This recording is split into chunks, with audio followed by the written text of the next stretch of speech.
문학을 공부하는 방송 문학정독의 무스비입니다. 저는 문학동네에서 나온 젊은 작가상 수상작품집 2015년 제6회 읽고 있고요. 이번 시간에는 최은미 작가님의 근린이라는 수상작을 얘기해 볼까 합니다. 근린이라는 단어는 가까울 근에 이웃린 해서 가까운 이웃 혹은 가까운 곳이란 뜻이래요. 근린공원이라는 단어가 있죠. 좀 오래된 단어이긴 하지만, 자, 한번 보겠습니다. 167쪽이고요. 공원에서 사고가 일어난 것은 10월 31일 오전이었다. 사고 얘기가 나옵니다. 날개폭이 6m 남짓인 소형 비행체 한 대가 근린공원 체력단련장에서 등산로로 이어지는 중간 지점에 추락했다. 연합뉴스는 이 비행차가 RQ-105 기종의 육군 소속 무인 정찰기로 사고 당시 원격 조정을 통한 무인 정찰 훈련 비행 중이었다고 보도했다.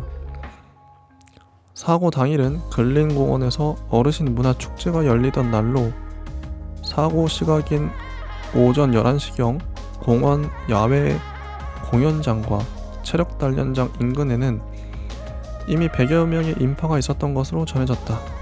그중 사망자는 단 한 명이었다. 튀어날아온 기체 파편에 목이 찔린 사망자는 대동맥 파열로 인한 과다출혈로 현장에서 숨을 거뒀다. 평소 근린공원에서 사망자를 자주 봐왔다는 한 주민은 그 여자가 그렇게 죽을 줄은 몰랐다고 말했다. 자, 이게 인트로예요. 첫 번째 문단은 느낌이 기사 같죠? 되게 건조하고 무미건조한 그런 느낌의 기사체로 쓰여졌어요. 기사의 특징은 객관적이라는 것이고요. 사건을 담담하게 보도를 합니다. 무인 정찰기가 추락했고 파편이 튀어서 목에 찔려서 여자 한 명이 죽었다. 그 여자가 그렇게 죽을 줄은 몰랐다. 이런 얘기가 나오는데요. 이제부터 이 소설은 그러면 그 죽은 여자는 누구인가? 누가 죽었나에 집중할 수밖에 없겠죠. 이 독자들은요. 일부러 추리소설 같은 느낌인데요.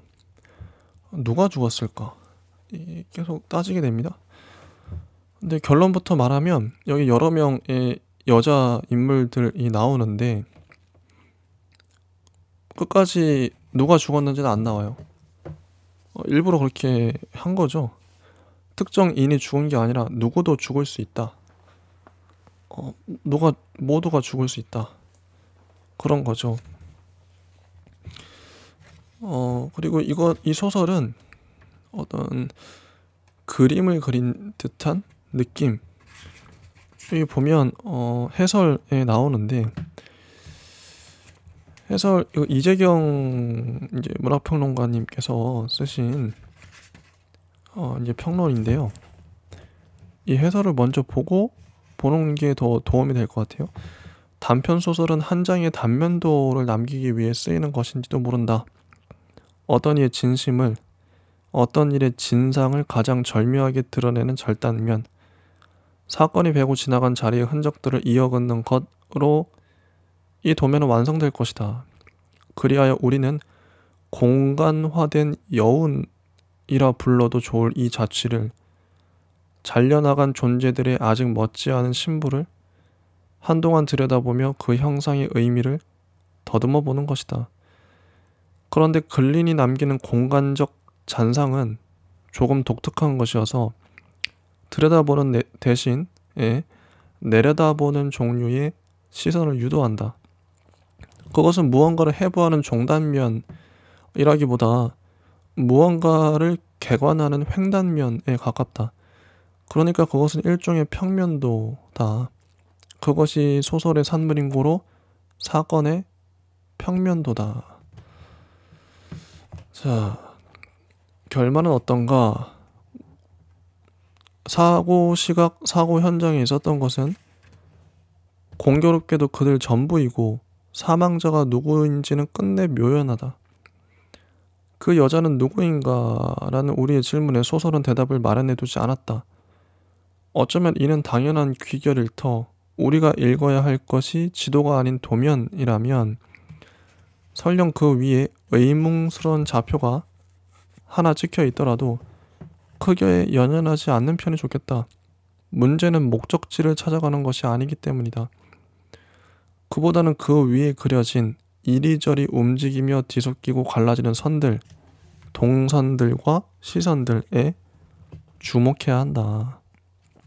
그렇다면 이 사건의 평면도를 읽는 일은 곧 근린의 관계도를 읽는 일이 되어야 할 것이다.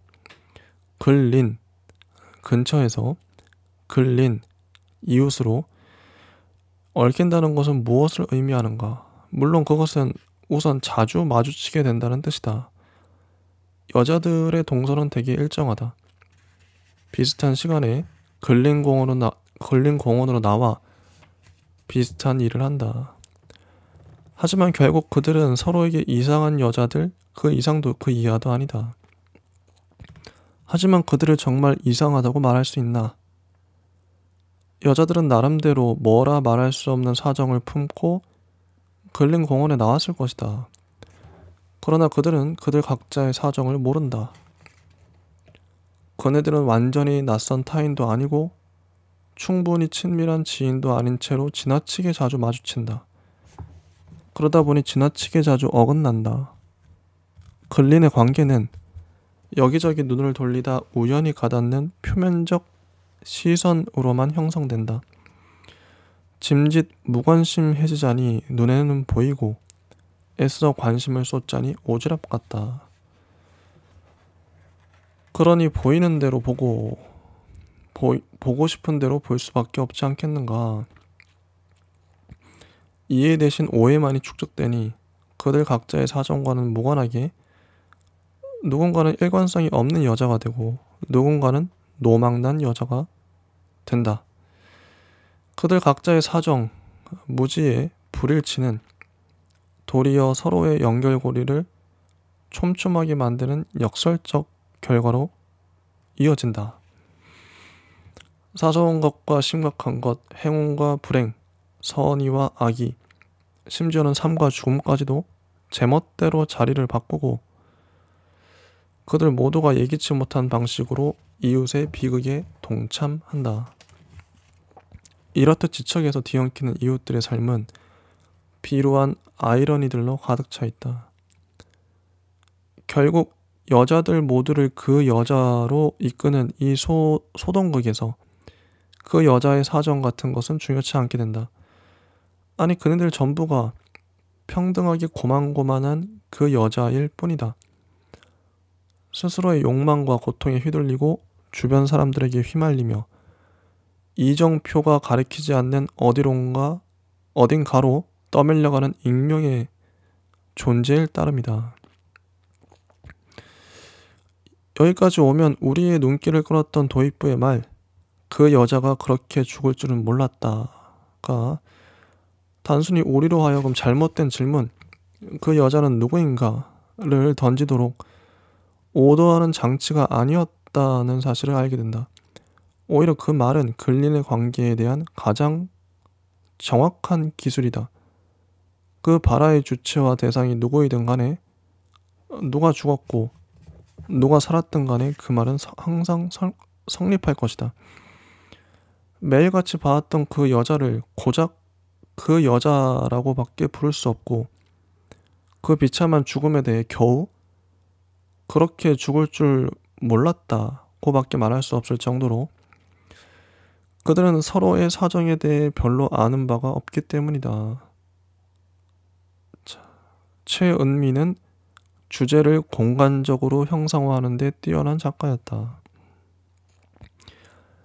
여자들의 진심도 추락사고의 진상도 모른 채 단지 그 파편들만을 쾌간할 따름이다. 그 여자가 누구인지 말할 수 있는 자는 누구인가? 누군지 모를 그 여자를 다시 한번 떠올려 본다. 그 모습은 왠지 노인들이 문득 바라보던 저기 맞은편의 키다리 허수아비 풍선을 닮았을 것 같다. 그녀가 바람에 몸을 맡기고 있는 것인지 아니면 고통에 몸부림치고 있는 것인지 우리는 결국 알 수 없을 것이다. 이게 이제 해설인데요. 자, 다시 소설로 돌아와서 그 여자가 그렇게 죽을 줄은 몰랐다. 네, 시작해 보겠습니다. 자, 1 하면서 시작이 되죠. 10월 첫날 아침 근린공원 사거리의 도로 상황은 무난했다. 도로를 묘사합니다. 쭉 내려가서 출근 차량이 빠지고 도로가 한적해질 무렵 젊은 여자 한 명이 근린공원 입구에 나타났다. 회색 치마 레깅스에 짧은 후드 점퍼를 걸친 여자는 잠에서 덜 깬 듯 흐느적거리며 벤치 쪽으로 걸어갔다. 여자는 부채꼴 왼쪽 벤치에 등을 기대고 앉더니 고개를 파묻고 움직이지 않았다. 이 여자는 이제 회색 이제 레깅스 여자로 앞으로도 호명이 돼요. 작가에 의해서. 벤치에 기대고 앉아서 졸고 있죠. 자, 곧이어 늙은 여자 2명이 걸어와 부채꼴 오른쪽 벤치에 앉았다. 잠시 뒤 같은 또래로 보이는 여자가 둘을 부르며 건너갔다. 이 세 여자, 이 늙은 세 여자라고 계속 나옵니다. 건너간 여자는 숨을 헐떡이더니 자신이 간밤에 똥 싸는 꿈을 꿨다고 말했다. 앉아있던 여자 중 한 명이 10,000원짜리 3장을 꺼내 그 꿈을 샀다. 자, 꿈 얘기가 나오죠. 사거리 남서쪽 건물 안에 있는 것은 휴대폰 대리점과 편의점, 독서실과 PC방, 학원들과 노인 요양원이었다. 그 옆으로 새로운 건물이 올라가 있었다. 건물 외벽을 덮은 현수막에 관절, 척추, 통증 같은 글자가 보였다. 건물 앞에서 움직이며 그들의 시선을 끈 것은 키다리 허수아비 풍선이었다. 만성 통증 조기 치료라는 8글자를 몸에 새긴 허수아비가 양팔을 펼친 채 바람을 타고 있었다. 주변 풍경 묘사고요. 1교차가 점점 벌어져 그들 중 한 명이 머플러를 풀었을 무렵 중년 여자 한 명이 애완견과 자루를 안고 산에서 내려왔다. 등장인물들이 한 명씩 등장하고 있죠. 밤 많이 떨어졌어요? 가운데 여자가 물었다. 할머니들이 새벽같이 올라가서 얼마나 주워가는지 벌써 빈 껍데기가 수두룩해요. 좋은 데를 잘 찾아야 돼요. 어디가 좋아요? 중년 여자의 팔에서 내려온 시추가 벤치를 맴돌며 짖었다. 알알알알. 시추가 말을 끊으며 뛰어갔다. 보행신호와 함께 부채꼴 광장으로 쏟아져 들어온 건 연두색 단체복을 입은 유치원생들이었다. 아이들은 시추에게 달려들기도 하고 공원 조형물에 올라타기도 하면서 흩어졌다 모였다 했다. 사각 정자가 있는 부채꼴 꼭꼭지점에서 다시 줄을 선 아이들은 잠자리채를 높이 쳐들었다. 아이들은 교사의 손짓에 맞춰 합창을 시작했다. 잠자리 꽁꽁, 꼼자리 꽁꽁, 이리 와라 꽁꽁, 저리 가라 꽁꽁. 이리 오면 살고 저리 가면 죽는다. 자, 이 유치원생들이 부르는 이 잠자리 노래 또 무슨 뜻이 있을 것 같은데, 야, 이게 다 뭔가 상징과 의미가 다 있겠죠. 근데 잘 모르겠어요. 유치원 아이들이 휩쓸고 간 부채꼴 광장의 사각 정자에는 언제부터 거기 있었는지 모를 여자아이 한 명이 앉아 있었다. 아이는 숲체험을 떠난 유치원생들과 같은 또래로 보였다. 아이 앞에는 스케치북이 펼쳐져 있었다. 아이는 빨간색 크레파스를 꺼내더니 흰 종이 위에 제일 먼저 해를 그렸다. 아이의 엄마로 보이는 여자가 그 앞에 앉아 아이의 정수리를 내려다보았다. 여자아이와 엄마. 자, 그 다음 점심때가 되자 여자아이와 엄마는 횡단보도를 건너 아파트 단지 후문으로 사라졌다. 사거리 남쪽 방향에서 온 맥도날드 오토바이가 그들을 따라 아파트 단지로 들어갔다. 레깅스 여자가 벤치에서 몸을 일으켰을 때에는 키다리 허수아비 풍선의 팔 한쪽이 직각으로 꺾여 있었다. 여기까지가 1번이에요. 네. 1번을 띄엄띄엄 읽었습니다. 전반적인 그 풍경과 등장인물을 소개하죠. 그러니까 어떤 이게 위에서 내려다보는 느낌이랄까요? 조망한다 그럴까요? 어떤 공원이란 공간이 그려지고 그 공원에서 벤치에 앉아있는 그 레깅스 입은 여자와 그리고 그 늙은 할머니 세 분, 그리고 산에서 자루 이고 내려온 시추 강아지와 함께 내려온 아줌마와 또 그림 그리는 아이와 그 엄마, 이렇게 이제 여자 등장 인물들 다 여자죠. 이 있습니다. 처음엔 좀 헷갈릴 수 있는데 헷갈리지가 않아요. 자, 계속 볼게요. 2번. 꿈을 판 여자는 꿈을 팔 생각이 없었다.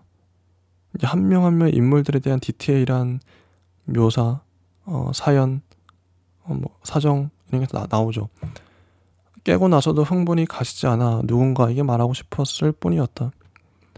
3만 원을 얼떨결에 받아드는 게 아니었다고 여자는 후회했다.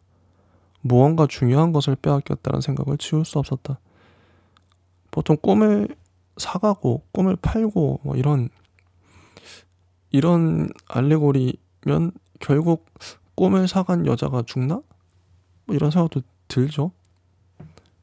여자가 볼 일을 본 것은 모래알과 조약돌이 들여다보이는 맑은 물웅덩이였다. 분홍빛 대변이 여자의 몸에서 끝도 없이 빠져나왔다. 변은 물속에서부터 또아리를 틀며 올라왔다. 물에서도 절대 흐트러지지 않는 실한 변이었다. 여자가 꿈에서 깬 것은 그 변이 몸속으로 다시 들어왔을 때였다. 기다랗고 굵고 단단한 것이 몸으로 밀고 들어오는 순간 여자는 눈을 떴다. 뭐라 말할 수 없는 허전함과 슬픔이 밀려왔다. 여자는 꿈 생각에 아침도 제대로 먹지 못했다. 그래서 그런 실수를 한 것이었다. 그날 아침의 모든 행동과 언행이 평소에 자신답지 않았다고 여자는 생각했다. 자, 꿈 얘기가 나옵니다. 이 꿈은 해석이 안 나와요. 그래서 독자가 알아서 해석할 수밖에 없는 노릇이고, 네, 신비하죠. 전 주목됐던 게 행동과 언행. 자, 언행에 이미 말과 행동이란 뜻인데 행동과 언행 일부러 이렇게 썼겠죠. 왜냐면 나이 든 여자니까요. 그날 아침에 모든 행동과 언행이 평소에 자신답지 않았다고 여자는 생각했다. 이런 디테일. 작가니까 행동과 언행으로 평소에 안 쓰겠죠. 근데 그 여자라면 행동과 언행으로 말하겠죠. 그렇기 때문에 이렇게 쓴 거죠. 여자는 화장대에 앉아 거울을 보았다. 꿈을 팔고 난 뒤 지난 며칠은 뭘 해도 예전 같지가 않았다. 밥맛도 없었고 무릎도 더 시렸다. 누가 말을 하면 서운한 생각부터 들었고 까닭도 없이 눈물이 돌았다. 여자가 한숨을 내쉬며 거울에서 고개를 돌렸을 때였다. 전화벨이 울렸다. 며칠간 구부정했던 여자의 등이 전화를 받는 동안 점점 펴졌다. 여자는 2번 연속으로 감사하다는 말을 하고 전화를 끊었다. 꿈을 판 여자는 꿈 따위는 잊어버린 듯 흥얼거리기 시작했다. 같은 시간에 꿈을 산 여자도 전화를 받았다. 근린공원 부채꼴 광장에서였다. 전화를 끊고 난 여자는 벤치에 앉아있는 레깅스 여자를 보면서 얼굴을 찌푸렸다. 한동안 부채꼴 왼쪽 벤치에 앉던 레깅스 여자는 며칠 전부터 부채꼴 오른쪽 벤치를 차지하고 앉더니 오늘은 다시 왼쪽 벤치에 앉아 있었다.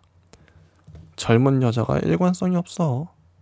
가운데 여자가 오자 꿈을 산 여자는 레깅스 여자에 대한 험담을 시작했다. 박스를 찾으러 갔더니 엉덩이 한 번 들지 않고 쳐다만 보더라. 옷 입은 것도 볼썽사납다. 어깨 벌어진 것 좀 봐라. 굼뜬 애들은 질색이다. 꿈을 산 여자는 화풀이를 하듯 중얼거렸다. 며느리로 저런 것들이 들어올까봐 내가 요새 잠이 안 와. 자, 이분 성격 나오죠. 꿈을 산 여자. 자긴 뭐 됐어? 실버 댄스 스포츠. 꿈을 판 여자의 말에 잠시 정적이 흘렀다.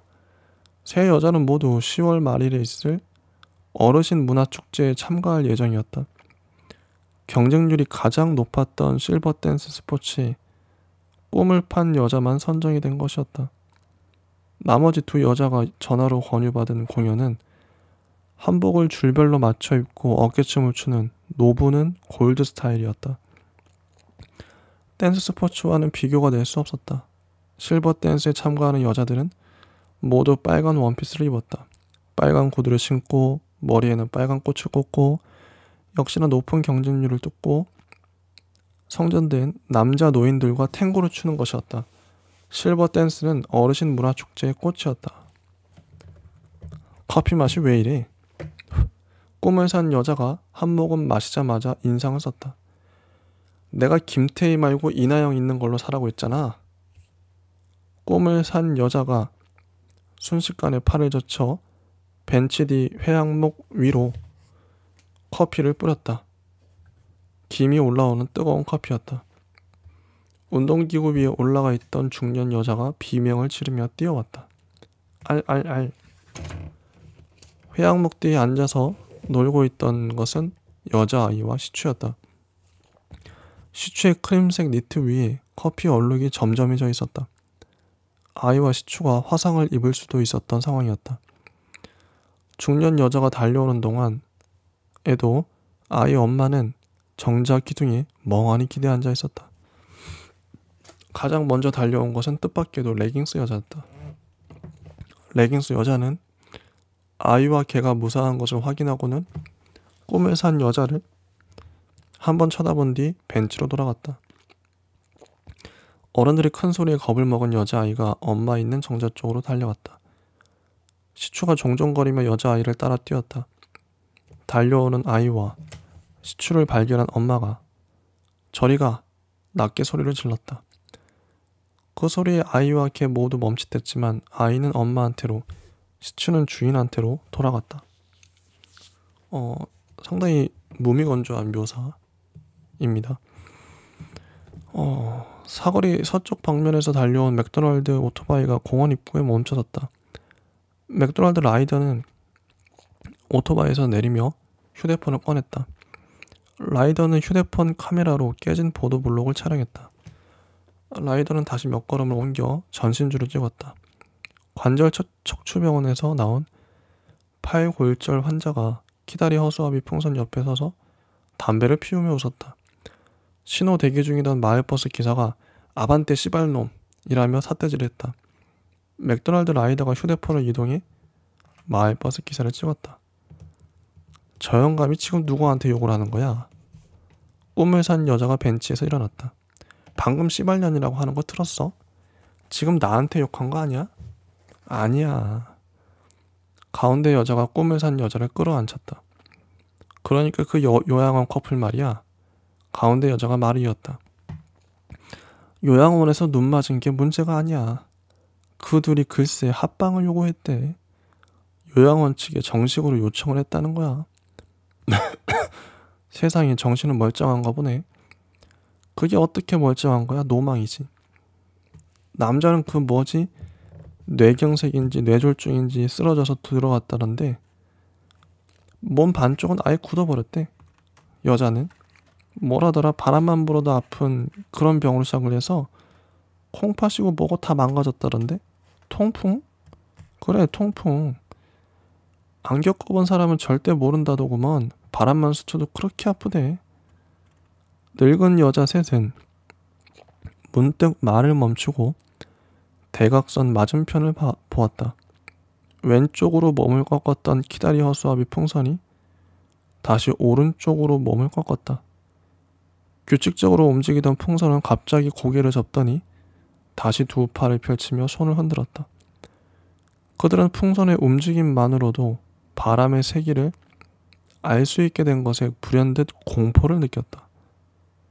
바람이 잔잔하면 풍선은 흔들렸다. 바람이 세면 풍선은 펄럭였다. 바람이 아주 세면 풍선은 요동을 치며 춤을 추었다. 운동기구 위에서 어깨 돌리기를 하던 중년 여자도 동작을 멈추고 대각선 맞은편을 보았다. 관절 척추병원보다 한 톤 어두운 오래된 빌딩, 노랗게 물든 은행나무 위로 수학 전문 학원 간판이 보이고 그 위층으로 요양원 창문이 보였다. 그 안에 중년 여자의 노모가 있었다. 여자가 짬을 내 부채꼴 광장에서 시간을 보내는 것은 노모의 침대가에서 공원이 내려다 보이기 때문이었다. 자, 이게 중간에 또 가까이 인물을 묘사하고 있는데 중간에 이 풍선이 나와요. 키다리 허수아비 풍선. 풍선의 움직임만으로도 바람의 세기를 알 수 있게 된 것에 불현듯 공포를 느꼈다. 특이한 문장이죠. 그러니까 바람은 보이지 않는 건데 보이지 않는 바람을 풍선으로 감지할 수가 있어요. 이건 또 어떤 상징, 어떤 알레고리인가, 뭔가 의미가 있겠죠. 괜히 쓴 게 아니겠죠. 이렇게 많은 문장을 할애해서 썼다는 건 이 소설의 전반적인 기조를 나타내고 있지 않나. 가까이 인물들이 뭔가 말을 하고 움직이고 있는데 정확한 사정은 모르죠. 독자도 모르고요. 각각의 인물들은 더더욱 모르고요. 남의 사정에 대해서, 그 여자의 사정에 대해서. 근데 뭔가 하여튼 움직이고 있죠. 벌어지고 있죠. 그게 바람, 보이지 않는 바람. 바람이 있긴 있는데, 불고는 있는데 어디서 왔는지, 그리고 어떤 식으로 영향을 미치는지는 풍선을 봐야 알 수 있을 뿐이죠. 우리 몸이 풍선인 거죠. 가까이 여자들의 행동이나 말이 풍선이고 풍선의 실체는 바람인데 바람은 모르죠. 바람이 잔잔하면 풍선은 흔들렸다. 자, 바람. 근데 우리는 바람은 못 보고요. 풍선만 봅니다. 자, 여자들이 있어요. 지금 우리가 읽고 있지만 여자들의 행동과 그러니까 나타나는, 눈에 보이는 겉모습만 보고 있어요. 겉으로 드러난 말만 보고 있죠. 진짜 심리, 심정, 영혼, 중심은 모르죠. 그 중심이 바람인데. 이 문장이 그런 걸 표현하고 있다고 봐요. 바람이 잔잔하면 풍선은 흔들렸다. 우리는 풍선이 흔들리는 모습만 볼 뿐입니다. 근데 여기서는 바람의 정체를 작가가, 이 서술자가 정확하게 포착하고 있죠. 자, 풍선만 볼 뿐이에요. 풍선이 흔들리고 펄럭이는 모습만 볼 뿐인데 이 서술은 어떻게 하냐면 바람이 잔잔하면 풍선은 흔들렸다. 바람이 세면 풍선은 펄럭였다. 바람이 아주 세면 풍선은 요동을 치며 춤을 추었다. 자, 바람의 존재를 부각시키고 있어요. 이겁니다. 인간의 본질을 꿰뚫고 있는 탁월한 문장이 아닌가. 자, 이거 레깅스 여자는 아이 목소리에 고개를 들었다. 아이가 내민 양손 위에 밤 하나 도토리 하나가 있었다. 엄마 몰래 주웠어요. 유치원 가고 싶지 않니? 우리 엄마 마음에 드는 유치원이 없어요. 레깅스 여자는 정자 쪽을 보았다. 아이의 엄마는 멀리서 보기에도 격앙된 손짓으로 휴대폰을 두드리고 있었다. 우리 엄마는 아빠랑 문자로 싸워요. 그렇구나. 아빠는 엄마 문자 때문에 미치겠대요. 그렇구나. 우리 엄마는 힘들어요. 나 때문에. 몇 초였다. 레깅스 여자는 아이의 검은 눈동자에서 일렁이다 사라진 무언가를 보았다. 여자가 미처 뭐라고 하기도 전에 이리 와. 아이 엄마가 아이를 불렀다. 아이는 엄마한테로 뛰어갔다. 자, 여기서도 우리가 알 수 있죠. 바람은 보이지 않지만 바람에 일렁이는 풍선, 즉 아이의 말과 아이의 행동은 있지만 정작 우리는 그 아이의 심정을 추측할 뿐이죠. 이 아이를 바라보는 레깅스 여자의 심리도 추측할 뿐이고요. 이겁니다. 이분은 최원미 작가님은 바람을 포착하고 싶었던 건지도 몰라요. 이렇게 어떻게 보면 이게 상당히 디테일하게 사진을 찍은 것 같은 느낌. 사진. 이 근린공원에 자주 등장하는 이 여성들을 이 화자는 서술자는 세밀하게 관찰하고 있는데 이 관찰하면서 묘사하고 있죠. 묘사하고 있는데 정작 본질은 드러나지 않는, 바람은 안 보이니까요. 바람에 펄럭이는 풍선만 보일 뿐인데 이 풍선들을 묘사하고 있어요. 각각의 인물들을 주목하게 만들고 있죠. 독자들이 한 명도 빼놓지 않고 누가 죽었을까? 그 여자가 그렇게 죽을 줄 몰랐다. 이것 때문에 모든 인물들에게 촉을 세우고 보게 됩니다. 어떻게 보면 평범한 일상을 살아가고 있는 그들일 텐데 이런 소설적 기법 탁월하죠. 결국 최현미 작가님은 모든 사람들은 특별하고 모든 사람들은 각자의 사정이 있고 각자의 사연이 있는데 그걸 주목하고 싶었는지도 몰라요. 애정을 갖고 여기에 모여있는 모든 사람들에게요. 자, 그래서 3번 맥도날드 라이더는 엘리베이터 11층 버튼을 눌렀다. 2주 넘게 매일 배달 주문을 하는 집이었다. 주문 시간은 낮 12시 30분. 메뉴는 항상 같았다. 주중 점심시간에 하루도 거르지 않고 주문을 하는 집은 처음이었다. 3주째가 되자 라이더는 특이한 집이라는 생각이 들었고 그래서 잠깐씩 여자의 인상이나 거실 풍경을 훑어보게 되었다. TV, 소파, 책장, 잘 정돈된 아이 장난감들, 거실 자탁에 앉아 그림을 그리던 아이가 반가움과 실망감이 교차하는 눈빛으로 뒤를 돌아보는 게 다였다. 특이한 점은 없었다.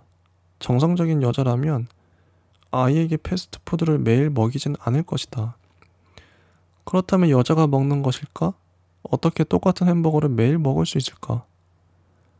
라이더는 촉이 좋은 형사라도 된 듯한 긴장을 느끼며 마을 파수관 배지를 만지작거렸다. 마을 파수관은 시에서 성실한 배달 청년들에게 준 직책이었다. 파수관의 임무는 여성폭력 현장 감시 및 신고와 공공시설물 파손 등 생활안전 위해 요소 신고였다. 배달 중 그런 현장을 발견하면 스마트폰으로 촬영해 신고를 하는 것이었다.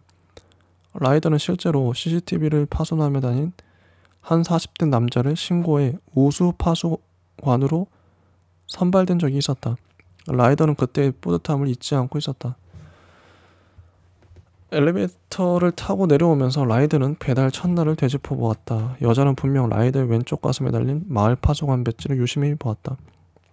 다시 생각해보니 그때 여자 표정이 마음에 걸렸다. 파수관을 계속 부르는 건 누군가에게 하고 싶은 말이 있어서일 수도 있다.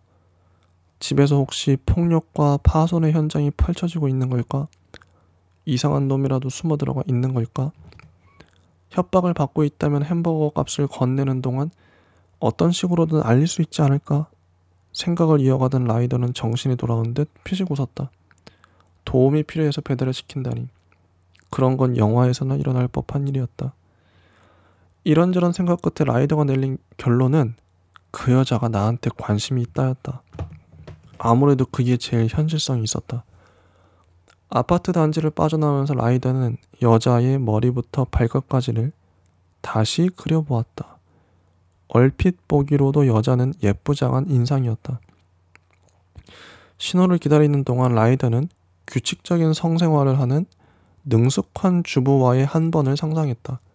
기분이 좋아진 라이더는 흥얼거리면서 근린공원 사거리를 통과했다. 라이더의 입장에서 철저하게 기술되고 있는 정작 여자와 그 아이의 사정은 모르죠. 완벽한 오해밖에 없죠. 라이더 입장에선 이렇게 보이니까요. 이겁니다. 이 소설은 각자의 시선으로 누군가를 보고 있는데 그게 다 오해인 거죠. 자기만의 상상이고요. 그러니까 정작 진실은 모르는 셈인데 중년 여자는 시추를 내리고 걸린산을 올랐다. 여자는 매해 단풍철이 되면 전국의 산을 찾아다니는 게 낙이었지만 올해는 딸이 장기 출장을 가면서 막힌 시추 때문에 동네를 떠나지 않았다. 노모의 건강도 문제였다.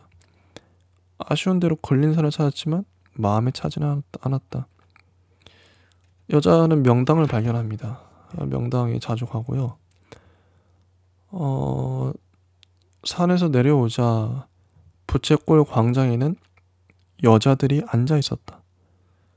중년 여자는 그들이 조금씩 이상한 여자들이라고 생각했다.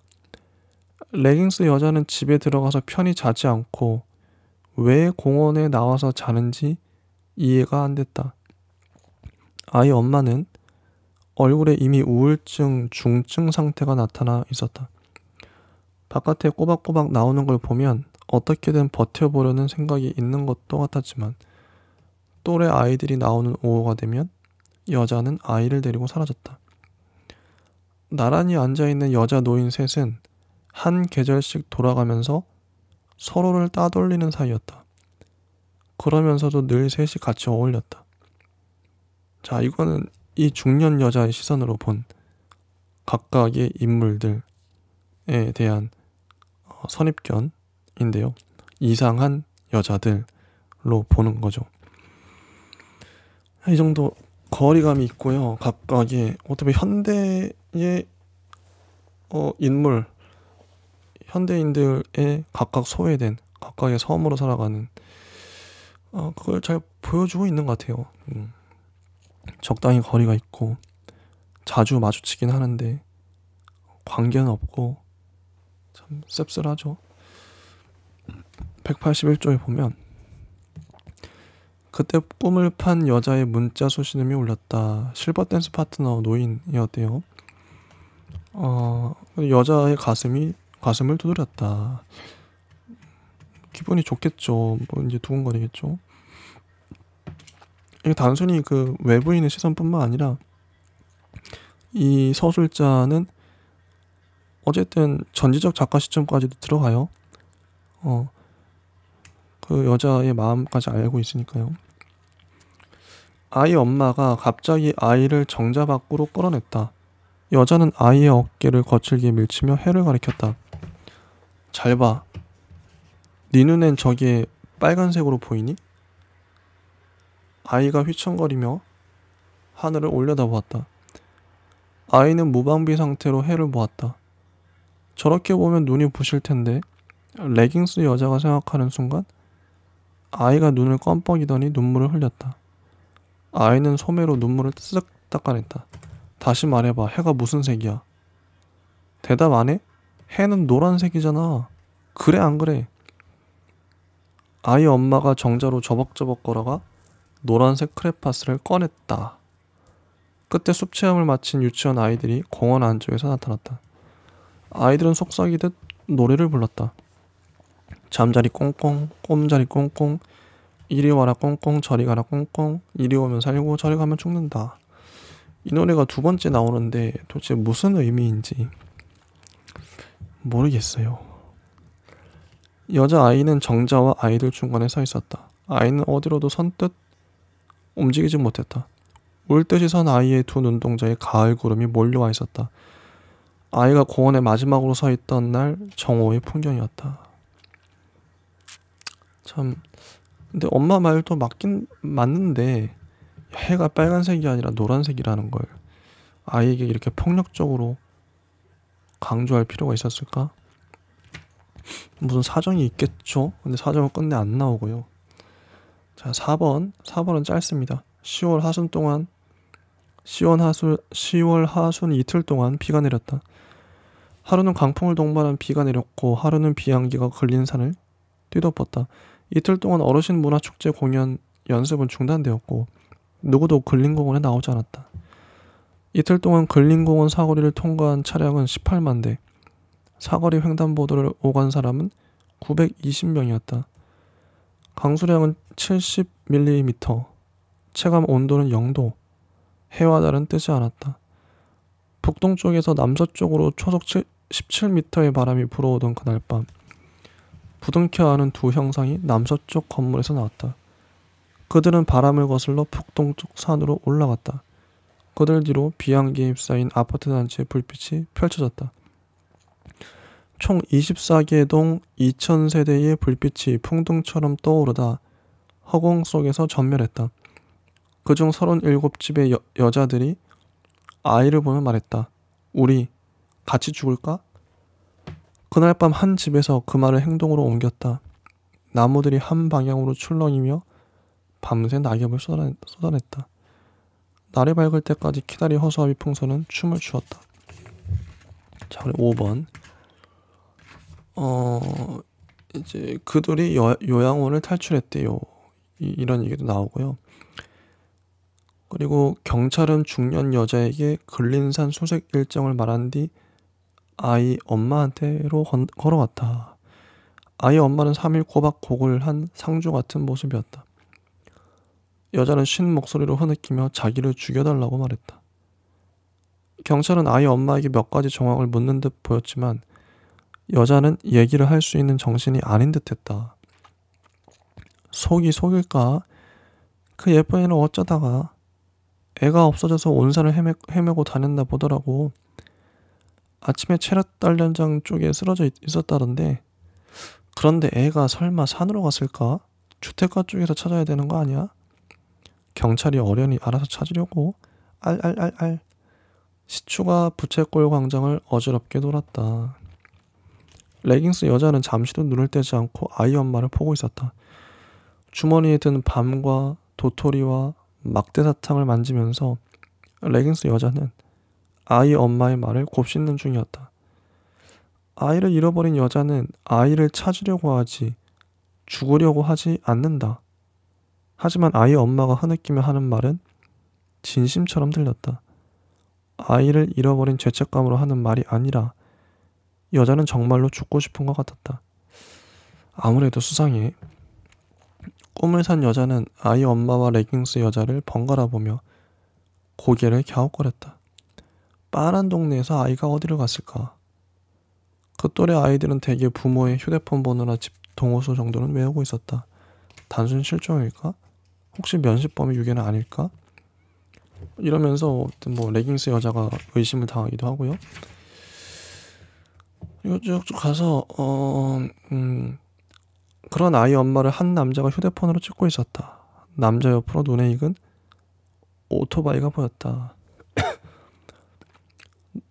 레깅스 여자는 남자의 목덜미를 낚아채 나무에 밀쳐 세웠다. 너 뭐야?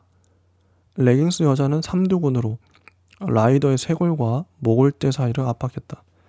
너 저번 달부터 공원에서 사람들 찍고 다녔지? 너 변태야? 전 마을 파송원인데요? 그게 뭔데? 이것 좀 풀어주세요, 누나. 죽을래? 내가 왜 네 누나야? 라이더는 숨을 컥컥거렸다. 너 저 여자 왜 찍었어? 저 여자 알아? 너도 저 여자가 이상하다고 생각해? 비가 오던 날부터 11층 여자는 배달 주문을 하지 않았다. 라이더는 공원을 지나다 며칠 만에 여자를 보고는 자기도 모르게 다가간 것이었다. 그래서 이렇게 하다가 라이더가 찍은 사진 중에서 팔이 늘어진 아이를 업고 공원 위쪽으로 올라가는 한 여자의 뒷모습이 찍힌 사진이 발견됐죠. 자, 그 다음에 6번. 여자는 낙엽밭에 아이를 눕혔다. 아이 몸에는 아직도 체온이 남아있는 것 같았다. 곧 따라갈게. 여자는 중얼거렸다. 비에 젖은 낙엽들은 여자가 아이를 위해 만들었던 베네잎을 같았다. 여자는 아이의 몸 위에 한 겹 이불을 덮어주었다. 다 덮고 나면 아이 옆 참나무 가지에 목을 맬 생각이었다. 그러면 모든 게 끝나는 것이었다. 여자가 지금껏 죽지 못한 것은 아이 때문이었다. 엄마 없는 세상에 홀로 남겨질 아이의 일생에 대해서 여자는 하루에도 몇 번씩 생각했다. 아이에게는 자살한 여자의 딸이란 오명과 상처가 평생 따라다닐 것이었다. 친척집을 전전하며 천덕꾸러기처럼 크다가 남자 사촌이나 삼촌들한테 몹쓸 짓을 당할 수도 있었다. 여자가 아는 세상은 그랬다. 여자는 자신 외에는 누구도 믿을 수 없었다. 제대로 된 교육과 보살핌을 받지 못한 아이는 그저 그런 남자를 만나 결혼을 할 것이고 아이를 낳으면 자신과 똑같은 방식으로 양육할 가능성이 컸다. 자신이 겪은 고통이 아이에게로 다시 그 아이의 아이에게로 전해지는 것이었다. 그 대물림과 반복의 고리를 자신의 손으로 끊어야 했다. 그게 모두를 위한 길이라고 여자는 생각했다. 여자는 배란기 때마다 몸을 자해해왔다. 그 끔찍한 몸의 작용들을 이제 나무가 거두어 줄 것이었다. 여자는 비틀거리며 몸을 일으켰다. 그때 숲 저쪽으로 무언가 거뭇한 것이 스쳐갔다. 여자는 순간 멧돼지일지도 모른다는 생각이 들었다. 그쪽으로 갔어요. 갔는데 정자 쪽으로 갔죠. 살아있는 두 형체가 정자 위에서 움직이고 있었다. 여자는 그게 교미의 현장임을 직감적으로 알아챘다. 산에 고라니나 노루 같은 게 살고 있는지도 몰랐다. 두 형체는 한참을 버르적거리면서도 좀채 맞물리지 못하고 미끄러져 나가기를 반복했다. 머리와 머리가, 목과 목이 고통스럽게 뒤틀리다 다시 엉켜들었다. 그러던 어느 한순간 끙 소리와 함께 두 형체는 사지를 떨었다. 움직임이 멈춘 뒤 모습을 드러낸 것은 사람의 엉덩이였다. 그것은 분명히 사람이었다. 두 형체가 사람임을 안 순간 여자는 토하기 시작했다. 목구멍으로 덩어리가 계속 밀려 올라왔다. 여자는 터져나오는 토사물을 손으로 막으며 아무 곳으로나 기어갔다. 몸을 일으켜 내달리던 여자는 허리를 꺾으며 다시 토했다. 역하고 쓴 물이 온몸에서 역류했다. 여자는 내장이 뒤집힐 때까지 토하고 또 토하다 실신했다. 깨어났을 때는 날이 밝은 뒤였다. 누군가 괜찮으냐고 묻자 여자는 미친 듯이 고개를 저었다. 아이가 없어요. 아가, 내 아가, 저를 죽여주세요. 저를 죽여주세요. 이 여자는 아마 성폭행을 당한 것 같아요. 그래서 누군가의 성행위를 보는 것만으로도 역한 거죠. 그런 사정이 있는 것 같고요. 그 다음에 7번. 다들 안타까운 사정이 있네요. 10월의 마지막 날은 완연한 가을 날씨로 시작됐다. 근린공원 부채꼴 광장에는 어르신 문화축제 체험마당 부스들이 세워졌다. 그래서 각자의 사람들이 모이고 맥도날드 라이더는 이른 아침부터 아이 엄마의 행동을 지켜보고 있었다. 여자가 산으로 가면 반드시 뒤를 밟아라. 레깅스 여자가 한 말이었다. 2시간 가까이 정자에 앉아만 있던 여자는 10시 30분경 무언가에 홀린 듯 공원 위쪽으로 올라가기 시작했다. 같은 시간에 근린경찰서로 전화 한 통이 걸려왔다.